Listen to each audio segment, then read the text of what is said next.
Peace and blessings, kings and queens, and welcome back to my channel. I first want to thank you for clicking on that video because you didn't have to, but I am so glad that you did. So the topic of this video is something that I had to learn with age, with wisdom, and I'm hoping that whoever sees this can save them some of the struggles that I had in my youth. So the title says, "You are the villain." And what I mean by this is, you are the villain in someone's story. We are all the star of our own movie, novel, story, book, whatever. We are the star of this story. But in someone else's life, because we're all individuals, we probably play the villain. And no matter how hard you try to do the right thing, try to please the person, or have good intentions, you will always be the villain to someone. And I'll share a little personal story with you. I am recently divorced. I was married for over 11 years. And up until maybe 2.5 years ago, maybe almost 3 years ago, me and my ex-husband were pretty cordial to each other, pretty friendly, did the best that we could do as co-parents. But as soon as I put my foot down about something that he didn't like, all of a sudden I became the worst person in the world. We stopped getting along.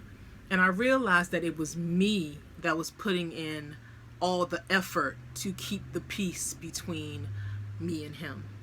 And like I said, the moment that I decided to put my foot down and say no to him, then it became a problem. And for roughly about 2 years now, we have not been on the same terms or had the same relationship that we've had all those years ago. And no matter what I did to keep the peace, because I did a lot of good to keep the peace. We have a child together. I never took him up for child support. I allowed him to come get our son anytime that he wanted. At the time, I lived in Maryland, and he moved back to New York. So it was a 4-hour bus ride. $20 each way. Very reasonable, very cheap. He would call and say, "I'm coming to get our son." And I'm like, okay, cool. And sometimes he would call and say, "I'm coming down to visit." And I'd be like, okay, cool. I would let him stay with me in my home because I had no feelings for him, no romantic feelings for him. Everything that I did was for our son. I'm like, why spend money to stay in a hotel when you could spend that money on your son? I always tried to save him money because at the time I made more money than him. I knew he was trying to go back to school. So I really didn't want to be categorized as one of those difficult moms. And that's just something that I have to deal with, or that I am still learning to deal with for myself. Because I'm always forever trying to be the good girl, the good woman. And I hear the horror stories of women who treat their children's fathers horrible, or try to use their children to, as pawns to get what they want, to manipulate the fathers, or they can't see them unless they pay child support. My main thing was I wanted him to be in our son's life. Like I said, I didn't ask him for child support. I did ask him, like, if I needed money to catch an Uber, could he, order me an Uber, or I tell him to, buy our child's school clothes, or, whatever he give. And he would, buy clothes. He would come and spend time with him as much as he could. And I was okay with that. Like I said, he would stay with me. And at the time, I really gave up on the dating scene because I really was just kind of focused on my son, and I really didn't have time to really date. I didn't have a babysitter. I didn't have that type of family, or I wasn't that type of person to just say, Mom, watch my son, and I'll go out on dates and do all this other stuff. So I just pretty much focused on my son. And throughout all that, you know, I tried not to argue with him. Like, I really tried to keep the peace. And I thought that we had a really good relationship. And this is kind of on the lines of the story about me moving to Florida. He moved to Florida, and in the beginning he said that I could move in with him. That did not happen. He was in Miami, and I ended up in Fort Myers. There's a whole big story behind all this that I'm still trying to figure out how I want to present that to you all, but I'm just trying to give you guys the gist of what happened. So when he moved to Florida, I was still back in Maryland, and when he offered for me to come to Florida, I viewed it as a good opportunity for me to just start over. I was having some issues back in Maryland, and I just was looking at this as an opportunity for me to just start over. So he was down here probably about a year, and so I was planning for a year. And then the summer when my son was coming out of kindergarten, you know, we were already planned me to move to come down there after he's already been there a year. So I let him take my son down ahead of me so I can, you know, move out of my house, you know, quit my job and get my affairs in order. And the plan was for me to stay with him for a little bit, and then move out. With the money that I had, that I was going to bring with me, I wasn't going to be with him for a long time. So he was to keep my son until I got there, and then when I moved down there and got my own place, my son was to come back home with me. Needless to say, that didn't work out as planned. So he ended up keeping my son because I didn't want to pull my son out of school when I first got there to Fort Myers. I let him finish out the school year because my son needs to have routine in his life. So I didn't want to just pull him out of a school that he's already gotten used to. So I moved to where I am now, and then after the school year was over, he was supposed to come back to me. Fast forward to the end of the first year of me being in, or the first year of him being in school and me being in a couple of months here in Florida. When I went to go get my son back, my ex-husband did a 180. I all of a sudden became the worst mom in the world. He was saying that I was unfit. I mean, he called me every name under the sun. And I was just sitting there on the phone thinking all these things I did to try to keep the peace and keep us co-parenting properly. And he didn't see it that way. In his mind and in his story, I was the villain for whatever reason. And I try to, you know, play back, was it anything that I did? Because I'm not the type of person to point the finger at anyone. If it's something that I did, I own up to my wrongdoing. And I honestly could not see why he thought of me this way. Anyone who knew me knew that I was a great mom, knows that I'm a great mom, and I did everything that I could for my son.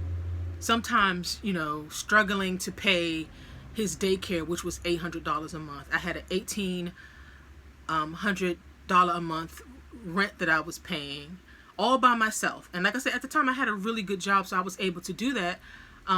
Sometimes I felt short with money because, you know, unexpected things popped up, but I still never asked him for anything. And I just really just did not want to be that type of woman to always come at him for money, even though my friends and family was like, I need to ask for more from him. But I just didn't. And anytime I felt like I wanted to ask him or, you know, disagree with him, for some reason I just got so choked up. And he's never laid a hand on me, but he's very aggressive and very argumentative. And when he gets upset or excited about anything, he raises his voice. And anyone who I'm in a relationship with, anyone who knows me, I don't function well in that type of environment, so I completely shut down. I don't like to get myself upset or in an arguing match, because he is the type of person that has to have the last word. Even if if we were singing the alphabets and the last letter in the alphabet is Z and I said Z, he will say 1, 2, 3. That's just the type of person that he is. So when going back to when my son was coming out of his first year of school being in Miami and me being a couple of months here in Florida, when I asked, for my son to come back, like I said, I was every name in the book. I was unfit. He told me he couldn't wait to get our son away from me. Like he was planning this whole thing all along. And that really hurt me on so many levels. It hurt me. I was so upset when that happened that I had to leave work that day because I was just so upset, and I called my mom and explained to her what happened. And not trying to get too much into that story, at that point I hired a lawyer. But to stay on topic, no matter what I did, no matter all the positive things that I thought I was doing for our co-parenting relationship, it wasn't enough. And till this day, for whatever reason, I'm a horrible mother. I'm an unfit mother. Knock on wood, the judge did not think that, and I have my baby back. Because the proof is there. The truth is there. And the judge saw right through everything that he was saying, and he knew that it was a lie. But when you're in a situation, no matter how much of good intentions that you may have, remember that in somebody else's story, you are the villain. No matter what you do, in their story, you are the villain. If this was a movie and the catalyst or how the director or producer is perceiving you, you will be the bad person. Even though in your heart of hearts, you think you are doing the right thing.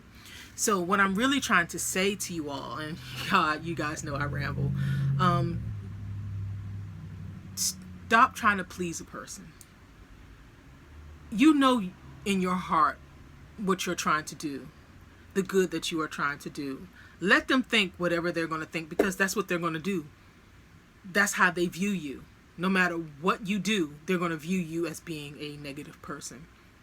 And you have to learn, like I did the hard way, that you just have to accept that everybody's not going to like you.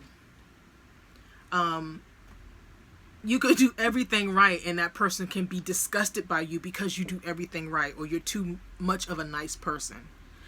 And that's okay. You don't have to like me. You can view me however you want to view me. And, for you, a person can view you however they want to view you. It's their story. It's their journey that they're on. This is their movie to them. But you just keep doing what you're doing, and you just have to accept it. Accept that you are the villain to some people. And that's okay. Be the villain. But you be the star and the hero in your own story. And you keep doing what you're doing to better yourself, make your life better, and be a good person, or be the best person that you possibly can be. That's all I think anyone can really ask of, is just try to be the best version of yourself, regardless of what anyone thinks about you. So that's a little bit of my story. I hope it helps someone. And that's all I have. So until next time, guys, be blessed.